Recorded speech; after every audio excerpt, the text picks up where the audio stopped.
शिवसमारंभां शिवसमय पंडिताचार्य मध्यमाम् अस्मदाचार्य पर्यन्तां वंदे शिवगुरु परंपरां ஞானமே வடிவமாகிய பரம்பொருளான இறைவனுடைய திருப்பெரும் கருணையினாலும் நமக்கெல்லாம் அருள் பேராற்றலை வழங்கி வருகின்ற கருணை மிகு கடவுளாக இருக்கின்ற கனகாச்சலமூர்த்தியினுடைய திருவருள் நாளும் ஆண்டுதோறும் மிகச் சிறப்பான முறையிலே மலர்காவடி என்று சொல்லக்கூடிய ஒரு அற்புதமான வைபவத்தை நமது சிரவையாதீனம், பேரூராதீனம் மற்றும் குரு பீடாதிபதிகள் அனைவரும் அருளாசிக்கு இணங்க தெய்வத்தினுடைய அனுகிரகத்துடன் நடைபெற்று வருகிறது.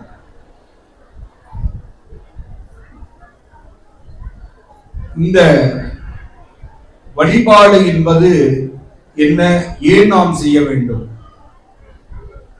இதெல்லாம் எங்கிருந்து தோன்றியது அப்படின்னு பார்த்தோம்னா, நமக்கு மதம் இந்து மதம், அதுல சனாதன தர்மம் அப்படின்னு சொல்லக்கூடிய குலமரபு, அந்த குலமரபுகளை நம்முடைய முன்னோர்கள் பாரம்பரியமாக வழிவகுத்துள்ளார்கள். நீரில்லா நெற்றிப்பால் என்று அவையார் சொல்றார். அது மாதிரி நம்ம ஒரு நெத்தியில திருநீர் வைக்கிறோம்னா அது குலமரபு, சனாதன தர்மம். அது நம்மளுடைய வழிபாட்டினுடைய உரிமை, நம்முடைய ரத்தத்தில் கலந்த சனாதன தர்மம். அப்படி மனிதன் எப்படி வாழ வேண்டும் என்று இறைவனும் தேவர்களும் ரிஷிகளும் பலவிதமான நூல்களை எல்லாம் தொகுத்திருக்கிறார்கள். அதிலே சிவபெருமானை வழிபாடு செய்வதற்கு சைவம் என்றும், விநாயக பெருமானை வழிபாடு செய்வதற்கு காணாபத்தியம் என்றும், சக்தேகே இதம் சாத்தம், அம்பாளை வழிபாடு செய்வதற்கு சாத்தம் என்றும், சூரியனை வழிபாடு செய்வதற்கு சௌரம் என்றும், முருகபெருமானை வழிபாடு செய்வதற்கு கௌமாரம் என்றும் தோற்றுவித்தார்கள். இந்த கௌமாரம் என்று சொல்லக்கூடிய ஒரு மரபு, ஆயிரம் ஆயிரம் கடவுள்கள் நமக்கு பலவிதமான சோதனைகளை தருவார்கள். ஆனால் இந்த விசுவாச வருடத்திலே முருகபெருமானுக்கே ஒரு சோதனை, அது எல்லோருக்கும் தெரியும். ஏன்னா ஒரு தீபம் நம்மளால ஏற்ற முடியல. அப்படிங்கும் பொழுது வாழ்க்கையில அந்த ஒளி என்பதுதான் இறைவன், அக்னி என்பதுதான் இறைவன். அப்படிப்பட்ட அந்த ஒரு மரபு இறைவனுடைய ஒரு கருணையினுடைய காரணத்தினாலோ ஏற்ற முடியாமல் தீபம் ஏற்ற முடியவில்லை. இதெல்லாம் நம்மளுடைய பாரம்பரியமாக இருந்து வரக்கூடிய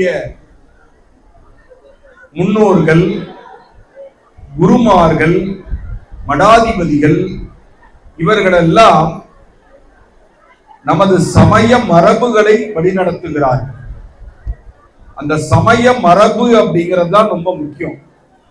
நமக்குன்னு ஒரு பெரிய மரபு இருக்கு. அந்த மரபுகளை கடைபிடித்து வாழ வேண்டும்.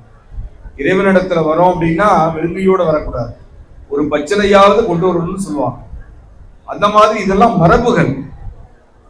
இதெல்லாம் நமக்கு ஒரு பள்ளிக்கூடத்திலேயோ ஒரு கல்லூரியிலேயோ சொல்லித்தர வாய்ப்புகள் இல்லை. இதற்கெல்லாம் யார் மூலியமாக நாம் அறிய முடியும் என்று சொன்னால், நமக்காக குருவாக அமர்ந்து பீடாதிபதிகளாக இருக்கக்கூடிய குருமார்கள் மூலமாகத்தான் நம்முடைய சமய கல்விகளை கற்றுக்கொள்ள முடியும். அப்படிப்பட்ட இந்த உணர்வானது, அந்த உணர்வு என்பது என்னன்னா பக்தி. அந்த பக்தி இருந்தாதான் முக்தி கிடைக்கும். முக்தி இருந்தாதான் இறைவனுடைய எல்லா விதமான ஐஸ்வர்யங்களும் கிடைக்கும். அப்படிப்பட்ட அந்த முருகபெருமானுடைய திருவருளானது பரிபூரணமாக அனைவருக்கும் கிடைக்க வேண்டும் என்பதற்காகத்தான் இந்த விழாவினுடைய நிர்வாகிகள் எல்லோரும்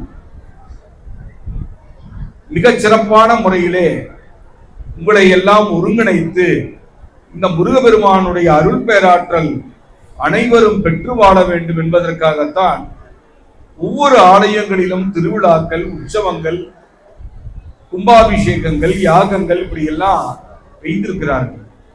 அதெல்லாம் யாருக்காக நடக்குதுன்னா நமக்காக நடக்கிறது, நம்மளுடைய சந்ததிக்காக நடக்கிறது. இன்னைக்கு செய்யக்கூடிய தர்மங்கள் நாளைக்கு நமக்கு சந்ததிகளுக்கு வரும். அந்த தர்மம் என்பது நம்முடைய பக்தி மார்க்கம். அந்த பக்தி மார்க்கம்னா என்ன? தினந்தோறும் இறைவனை ஒரு சனமாவது நினைக்க வேண்டும். இதுல குருமார் அவர்கள், சிரவையாதீனம் அவர்கள் சொல்கிறார், சரவண பவா அப்படின்னா அதுக்கு பெயர் மூலம்னு பேர். மூலம்னா உயிர். என்ன ஒரு கஷ்டம் வந்தாலும் சரி, அந்த மந்திரத்தை மனதால ஜபித்தாலே போதும், மனதால நினைத்தாலே போதும், நமக்கு அந்த பிரச்சனையானது தீர்வாகும். ஏன்னா அப்படிப்பட்ட ஒரு கருணை கடவுள் தான் இந்த முருகபெருமான்.